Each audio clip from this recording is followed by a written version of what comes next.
पहले आप सभी को आपका अपना चैनल टी सर का हार्दिक स्वागत है। दोस्तों, आज हम पढ़ेंगे क्लास 10th का बहुत ही इंपॉर्टेंट क्वेश्चन के बारे में, जैसे आया था वज्र गुणन खंडन विधि। ठीक है, कौन सा विधि दोस्तों? वज्र गुणन खंडन विधि। दोस्तों, ये आपको पता होना चाहिए, हमेशा पूछा जाता है एग्जाम में और ये बहुत इंपॉर्टेंट क्वेश्चन है। दोस्तों, कुछ बच्चों ने कमेंट किया था कि सर आप वज्र गुणन खंडन विधि पे आप जो है वीडियो बना दीजिए, तो मैंने वज्र गुणन खंडन विधि पे आप लोगों को आज जो है रैखिक समीकरण को बढ़ा रहा है। ठीक है, तो सबसे पहले वज्र गुणन खंडन विधि में होता क्या है दोस्तों, तो आइए हम लोग जानते हैं। तो सबसे पहले यहाँ पे आपको समीकरण दिया 2x - 3y = 7, यानी कि इसको हम समीकरण 1 मान लेंगे और 3x + 7y = -1 का, यानी कि ये समीकरण 2 हो जाएगा। आपको साफ साफ दिखा भी दिया गया होगा कि निम्न रैखिक समीकरण के युग्म जो होते हैं उसको वज्र गुणन खंडन विधि से हल ज्ञात करने के लिए आपको हमेशा दो समीकरण दिए होंगे। कितने समीकरण दिए होंगे दोस्तों? तो दो समीकरण दिए हुए होते हैं और आपको उसको सॉल्व करके उसका जो होता है मान निकालना होता है। इसमें निकालना क्या होता है, x का मान क्या होगा और y का मान क्या होगा। ठीक है, यही मान आपको निकालना होता है। ठीक है, तो ऐसे जो दोस्तों रैखिक समीकरण का जो व्यापक रूप होता है, तो दोस्तों क्या होता है, इसको लिखना नहीं है, सिर्फ आपको समझने के लिए मैं बता रहा हूँ। ठीक है, तो व्यापक रूप जो होता है दोस्तों वह होता है आपको a1x होता है और b प्लस b कॉमा दे देता हूं मैं, क्योंकि ये यहाँ पे प्लस होगा या माइनस ये नहीं मालूम होता है। a1x b1 y और c1 = 0 का होता है। ठीक है, ये उसका व्यापक रूप होता है। ठीक है, a1x b1y और c1 = 0 का होता है। ठीक है, c1 = 0 का। उसी प्रकार से इसका दूसरा समीकरण के लिए हम लोग लिख सकते हैं a2x और b2y और c2 = 0 का, यानी कि जो दाहिना साइड है दोस्तों इसको हमेशा जो होगा ये 0 के बराबर होगा। किसके? क्योंकि आप व्यापक रूप से देख रहे होंगे कि ये क्या कह रहा है कि इसको जो होगा ये तीनों वैल्यू जो होगा ये दाहिने साइड में 0 के बराबर होगा। ठीक है, तो इसको लिखना नहीं है दोस्तों, बोर्ड एग्जाम में या कहीं पे लिखना है, ये सिर्फ आपको व्यापक रूप था, आपको समझने के लिए मैं लिख दिया था। ठीक है, अब यहाँ पे आपको ये दाहिने साइड के लिए आपको क्या करना होगा, 0 करना होगा। क्या करेंगे हम, इसको जो है समीकरण को दाहिने साइड में लाएंगे, ये दाएं पक्ष में लाकर करेंगे, तो क्या जाएगा 2x - 3y - 7 = 0। देखिए अब ये हमारा व्यापक रूप में आ गया है, तो इसको हम समीकरण 3 मान लेते हैं। ठीक है, उसके बाद में आप देखेंगे क्या दिया है, 3x + 7y और ये माइनस में देता किससे बदल जाएगा, प्लस में बदल जाएगा। ठीक है, +1 = 0, इसको हम समीकरण 4 मान लेंगे। अब दोस्तों आपको समझ में आ गया होगा कि ये व्यापक रूप में आ गया। अब इसका जो है हम वैल्यू निकाल लेंगे। कैसे निकालेंगे, तो सबसे पहले हम क्या करेंगे कि इसको जो है हम इसका मान निकालेंगे। ठीक है, इसमें जो होता है आप याद रखिएगा कि सिर्फ इसमें a1 a2 a1 c1 b1 और c1 का वैल्यू लेते हैं। ठीक है, इसका मतलब हुआ कि हम x नहीं लेते हैं। ठीक है, x y को हम नहीं लेते हैं। ठीक है, इसमें क्या हो जाएगा, आपको ये पता होगा इसे भी x और y को नहीं लेंगे। कहने का अर्थ क्या है कि हम अचर संख्या को लेंगे, चर संख्या को नहीं लेंगे। तो आइए हम इससे पहले वीडियो बता चुका चर संख्या क्या होता है और अचर संख्या क्या होता है। तो देखिए चर संख्या जो होता है वो क्या होता है, तो चर संख्या होता है जो a b, ठीक है, c, ये जो z तक जाता है इसको हम लोग चर संख्या कहते हैं। ठीक है, और एक होता है अचर संख्या। अचर संख्या, तो अचर संख्या क्या होता है, जो 1 2 3 डैश जो होता है ये जो होता है अचर संख्या था। ठीक है, तो चर संख्या जो होता है a से लेकर के z तक होता नहीं कि a b c d जो होता है वो z तक जो होता है वो चर संख्या कहलाता है, और अचर संख्या 1 2 3 जो अनंत तक जाता है। ठीक है, तो हम लोग क्या करते हैं, इसका वैल्यू में जो हम लोग लेते हैं वो अचर संख्या लेते हैं। ठीक है, तो हम लिख लेंगे a1, तो a1 देखिए ये a1 होता है, तो a1 बराबर कितना हो गया, 2 हो गया। ये हमारा b1 होगा, तो b1 बराबर कितना है दोस्तों, तो देखिए b1 बराबर -3, ये चिन्ह के साथ में लेंगे, देख लीजिए ये चिन्ह के साथ में है। ठीक है, और C1 बराबर कितना आ जाएगा, -7 का। देखिए यहाँ C1 जो है -7 है। उसके बाद देखिए A2, तो A2 बराबर कितना है, 3 का, और B2, तो B2 कितना का है दोस्तों, तो B2 बराबर है 7 का, और C2 बराबर कितना का दिया हुआ है, तो देखिएगा 1 का हो जाएगा। ठीक है, अब इसको जो है आप एक फार्मूले से बना सकते हैं। किससे? एक फार्मूला से आप बना सकते हैं। कैसे बनेगा, ये फार्मूला जो होता है दोस्तों नोट कर लेंगे, हम आपको याद करने के तरीका बताएंगे कि कैसे इसको याद किया जा सकता है। ठीक है, B1 C2, ठीक है, माइनस B2 C1, ठीक है। अब इक्वल हो जाएगा, फिर अब y वाला ले लेंगे तो y बराबर हो जाएगा कितना का, तो C1 A2 minus C2 A1, ठीक है।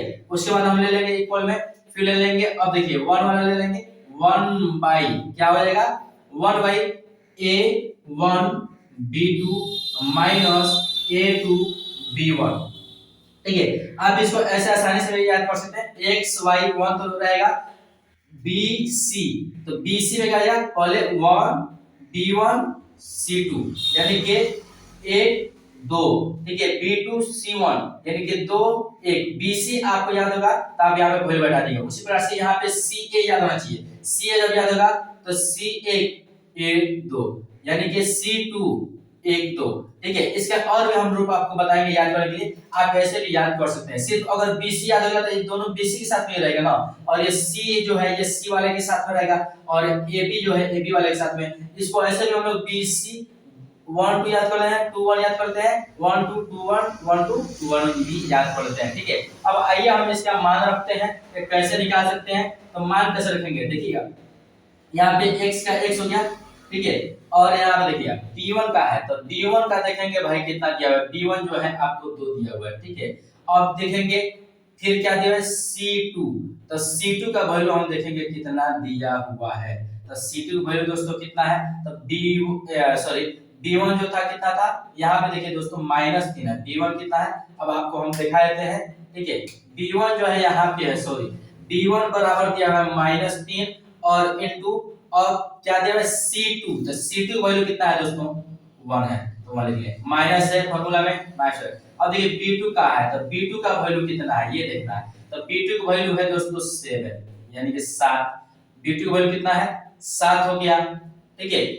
अब यहाँ पे देखिए अब फिर क्या है C1, तो C1 कितना दिया हुआ है -7, तो हम इनटू -7 लिख लेंगे, इक्वल दे देंगे। फिर देखिएगा y का ले लेंगे, y का क्या दिया हुआ है C1, तो देखेंगे हम लोग C1 का है, C1 देखिए यहाँ पे दिया हुआ कितना दिया हुआ है -7, और A2 कितना दिया हुआ है, तो देखिएगा 3 दिया हुआ है, तो हम 3 लिख देंगे, ठीक है। और माइनस का माइनस तो देखिए फॉर्मूला माइनस है, तो माइनस हम फॉर्मूला में बैठा देंगे।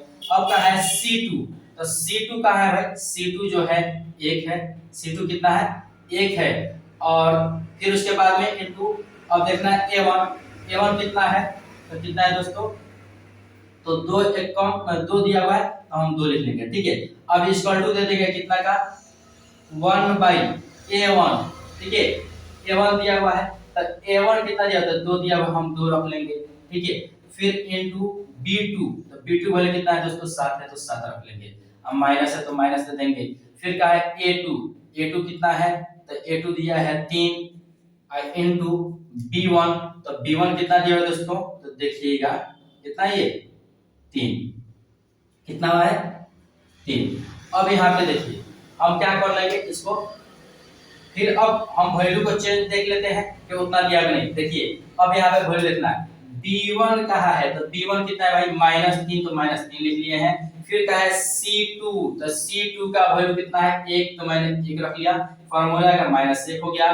फिर क्या है, क्या चीज हमारा फार्मूला B2 वैल्यू कितना है 7, तो 7 लिख लिए। फिर देखिए अब क्या दिया C1 का वैल्यू कितना है C1 का जो वैल्यू है यहाँ पे -7 है, -7 रख लिए। फिर देखिए y वाले पे आएंगे, y वाला में देखिए C1, तो C1 का वैल्यू कितना है -7, तो -7 रख लिया गया है। फिर देखिए अब यहाँ पे क्या दिया हुआ है, तो यहाँ पे दिया हुआ है A2 का वैल्यू कितना है 3, तो 3 हो गया। फिर देखिए अब आइए C2, तो C2 का कितना दिया हुआ है 1 का दिया हुआ है, तो हमने 1 लिख लिया। और फिर क्या दिया हुआ है आपको देख लीजिएगा यहाँ पे A1 कितना दिया हुआ है भाई 2, तो 2 लिख लिया गया, ठीक है। अब 2 हो गया। फिर बराबर में देखिएगा एक वाले के हम आएंगे, तो एक वाले में क्या दिया फॉर्मूला में A1, तो A1 का वैल्यू कितना है, तो देख लिए 2 है, तो 2 लिखा गया है। और फिर B2 का है, तो B2 का वैल्यू कितना है 7, तो 7 हमने लिख लिया है।